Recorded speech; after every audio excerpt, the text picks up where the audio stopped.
By the turn of the century, a lot of die-hard Star Wars fans were licking their wounds from the disappointment of Lucas's first attempt at reinvigorating his most famous film franchise. 1999 also brought a serious Hollywood contender onto everyone's radar, the Wachowski brothers' The Matrix, which in itself eventually became a movie trilogy. I remember going to see The Matrix right before it gained all the hype, not knowing anything about the film, and I just recall how dark and gritty it was. The Star Wars films were known for their mostly bright color palettes and lighthearted fantasy storytelling. The Matrix was the polar opposite. Although in hindsight, it's interesting to note that the Wachowskis were also interested in ancient mythology, and in the case of The Matrix, philosophy. Both franchises paid homage to a slew of other genres, in turn creating something fresh and original. But back then, I was honestly annoyed at just how much attention The Matrix was getting, and perturbed that The Phantom Menace was apparently getting critically panned. Even if some people didn't exactly think it was the colossal blunder a lot of the fans were accusing it of being, the vast majority of moviegoers cited it as being a major disappointment, unable to live up to its tremendous hype. In the years leading up to Episode 2, I defended the hell out of the movie, and it took me a long time to even admit that it had some serious problems. Even when I watched it on home video, I really couldn't understand why it had garnered such brash criticism, especially when most of the reviews I saw in the week of its release were unanimously positive. The only thing I could gather was that people were comparing it too much to the original trilogy, expecting it to be some life-changing event instead of just a big, fun popcorn movie. And in some ways, maybe the fans were justified in their expectations. After all, those first 3 movies left a large impression in a lot of us. Then I thought, that's not fair. A lot of us weren't even born when the original film was released. Here I was, 16 years old. I wasn't exactly a kid anymore, but I was still young enough to be able to enjoy these films for what they were.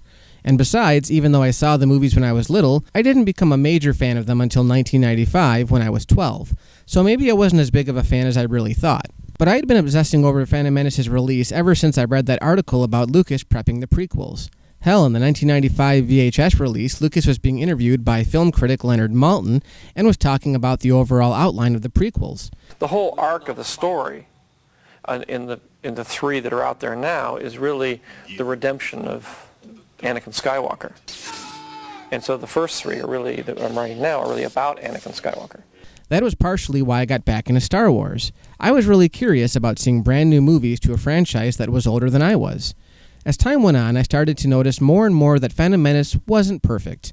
Some of the special effects didn't hold up, Jake Lloyd and Jar Jar got more annoying the more I thought about it, and it did this weird thing where the characters would engage in conversations that served as exposition, and then we would get to a different scene, and there would be more talking and exposition.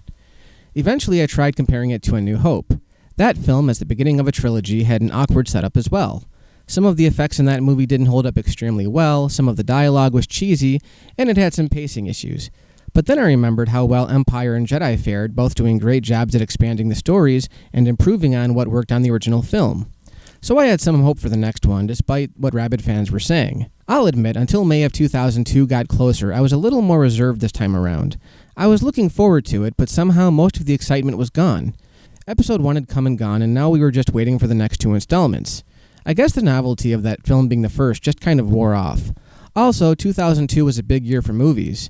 Harry Potter, which at that point I was a big fan of, was about to get its second film, The Chamber of Secrets. While I honestly didn't like Peter Jackson's Fellowship of the Ring, all the hype surrounding that movie really got me jazzed to see The Two Towers, which I ended up loving. That was also the year that Sam Raimi released his first Spider-Man film, which was a big deal. And while the reception was lukewarm at best, after 9 years we were finally getting another Jason movie. A crappy one, but hey, I took what I could get. 2002 was also the year that I was finishing up film school, so I was working hard on making my own film, Attack of the B-Movies. So the bottom line, there was a lot going on that year. But back to Star Wars, that was the movie I was really anticipating that year. As summer got closer, I was holding my breath, praying that it was going to be the masterpiece that Empire Strikes Back had been back in 1980. I'll admit, I was excited about Hayden Christensen taking over as an older Anakin. I didn't know anything about him, but Jake Lloyd was really the only thing I didn't like about Episode 1 from the get-go. Like a lot of other folks, I thought he should have probably started out older, like around Luke's age when we first met him in the original trilogy. So finally seeing a more mature version of the character was exciting. From all the behind-the-scenes featurettes we were getting online, it also promised more Ewan McGregor as Obi-Wan, who was now sporting a mullet and a full beard. I wasn't sure about the long hair, but it was great to see that character evolve, becoming more like Alec Guinness as the films progressed. And while I wasn't sure how I felt about the title with the word clones in there, it was a sure bet that we were actually going to witness the Clone Wars. But I think the main reason I was looking forward to it, and this might sound a little weird, I was interested in the romantic angle. First off, we all knew that Anakin and Padme were supposed to fall in love, but these were the parents of Luke and Leia. This was a really important part of this whole prequel idea. Also, back then, I was a really big fan of James Cameron's Titanic, so I was expecting a lot from this movie in that regards. I'll get back to that a little later. By the time Attack of the Clones hit theaters, I was 19. My view of filmmaking hadn't evolved much, but I had been in film school for almost a full year, so I was trying to develop my taste a little more. I was really fascinated by Lucas's talk about filming in HD, which was a big deal back then. In film school, we had arguments about shooting on film versus shooting on digital video. Back then, traditionally, filmmakers shot on motion picture film because it presented a very specific look that you expected to see when going to the theater. There wasn't any other medium that could give you a true cinematic look. Independent filmmakers on tight budgets were experimenting with cameras that could shoot at 24 frames per second, which has a lot to do with that cinematic look and feel, but very rarely would it be the same. Lucas, as he did with a lot of other technologies, was really pushing this idea of moving away from film, which he called a 19th century technology. Basically, since Lucas's films tended to use heavy digital effects, the entire film would have to be digitized and put into a computer to begin with, and then output once again onto film in order for it to be shown in theaters. Lucas was trying to create a medium that could be instantaneously transferred to a computer, but that would also match the look and feel of film.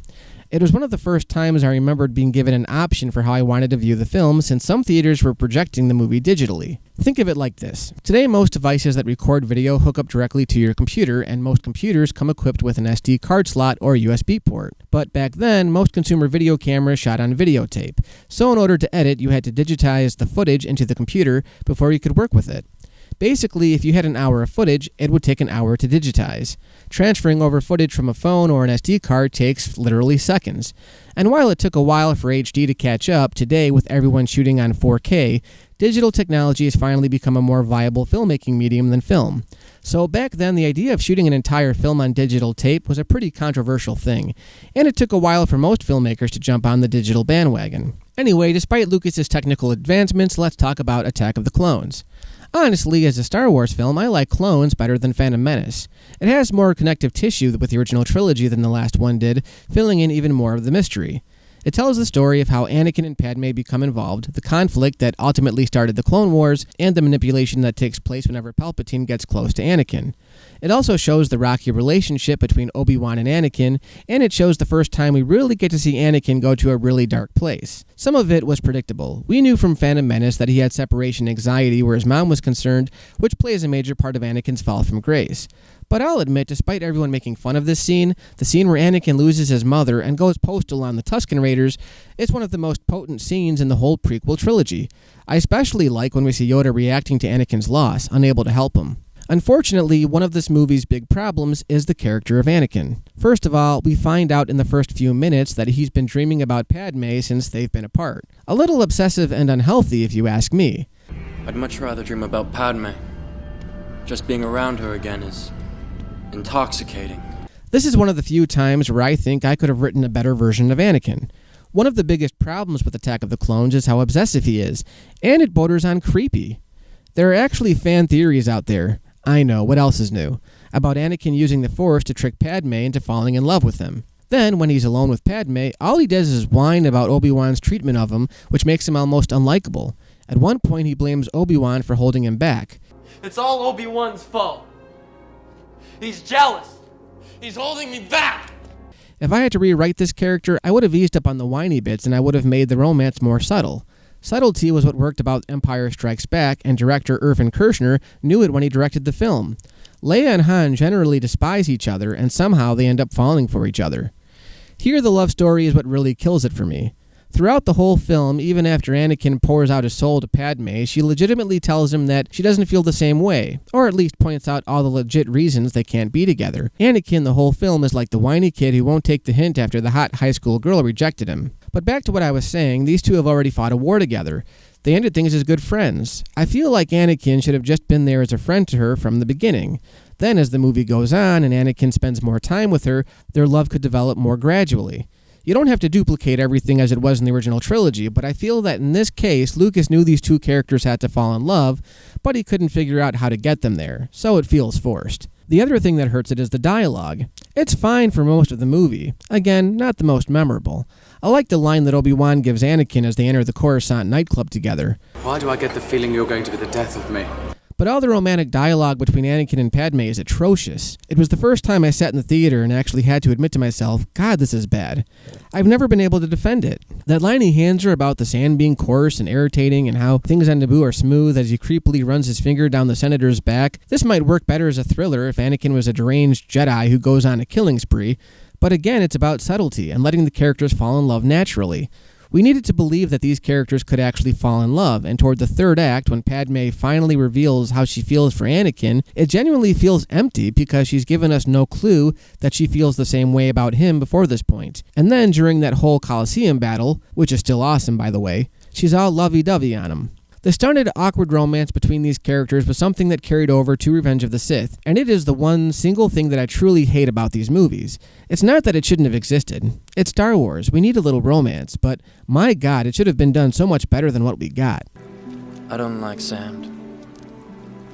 It's coarse and rough and irritating, and it gets everywhere. Now, aside from that colossal flaw, the rest of Attack of the Clones is, well, pretty good. The action scenes are top-notch, although a lot of them mirror things we've seen in earlier installments. The asteroid field scene, although done differently, is the biggest example of this. Still, I love what happens when Jango Fett gets the upper hand on Obi-Wan, just pelting him with laser blasts like a hailstorm. Blast! This is why I hate flying! I also love the sound those seismic charges make when they go off. Ben Burtt at his finest. Jango Fett is a cool character, but he's obviously there for fan service, given how his son, Boba, became a surprisingly popular fan favorite in the original trilogy. They could have at least altered his costume a bit. Still, once again, we didn't really get to see Boba use his jetpack that much, so again, the Obi-Wan and Jango fight is pretty impressive. I also really like the planet of Kamino, not to mention the look of the cloner aliens. I know it's just a simple water planet, but it's different. It's got a murky, depressing feel. In fact, the whole movie has a film noir thing going for it. It kind of plays out like a mystery, and it starts from the opening shot when Padme arrives in Coruscant and it's all foggy. Then for most of the film, Obi-Wan and Anakin are both detectives, trying to figure out who's trying to assassinate Padme and who's behind the clone army. For some reason, the look of this film always stood out to me more than any of the other films. It has a strange color palette, a lot of reds and blues. Sometimes it can look a little bland, but for the most part, I found it unique to the series. I also like, and I know this is a point of contention for fans, but I like the 60s-style diner on Coruscant. The character of Dex is obviously there for comic relief, and I know a lot of fans don't care for these quirkier moments, but personally, I love this kind of thing. It might be why Return of the Jedi is my favorite of the Star Wars films.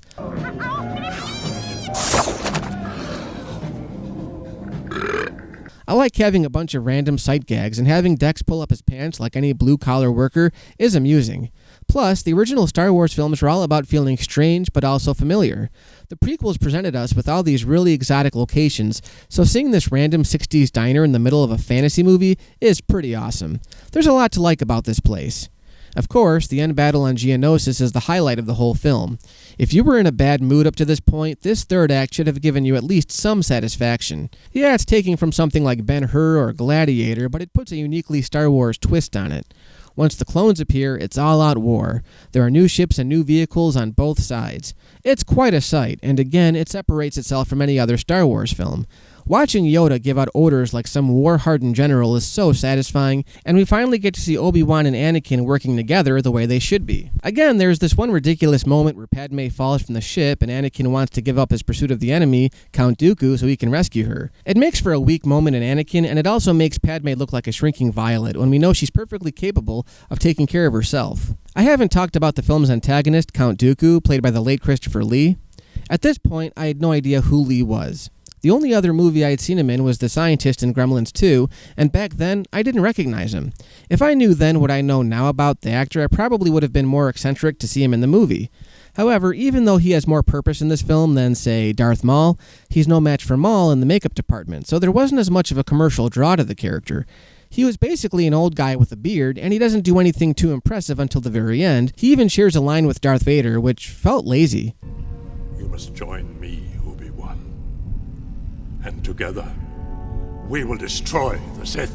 However, if you pay attention to the surname Sidious gives him at the end of the film, you can kind of connect the dots as to who was responsible for the clone army. And the film ends very similarly to the climax of Empire, on a cliffhanger that makes us want to see what the future holds. Of course, we all knew things weren't going to end on a good note for our heroes, but there's something oddly eerie about watching those early Star Destroyers leaving orbit as they prepare for war. So as you can see, for the most part, I really enjoy Attack of the Clones, despite its truly terrible love scenes. I also feel the film runs a little long at 2 hours and 20 minutes. Later that year, the film was re-released in IMAX. If you remember, that was the whole Size Matters Not campaign where Yoda dominated the poster. I took my grandparents to see it, and I remember the film was actually shorter, coming in at about 2 hours even. Today, movies being released in IMAX is pretty common, but back then, IMAX movies were reserved for big documentaries or special 3D presentations. For whatever reason, because of the size of IMAX film, they had to cut the movie down to be able to fit on the screen. Today I think it's all projected digitally, but to be honest, I didn't miss the 20 minutes of deleted footage. Most of it was the crummy romantic stuff like Anakin prancing around on these galloping watermelons. It's an unbalanced film for sure, but if the script issues had been ironed out, it might have been an easy contender with Empire Strikes Back. It shares a lot of parallels, but it also does a lot of unique things, and again, at the end of the day, I will say that it's more cohesive than Phantom Menace, which is why I find it to be the better film. Of course, Lucas would really come back into his own with his next and final film to date, Revenge of the Sith.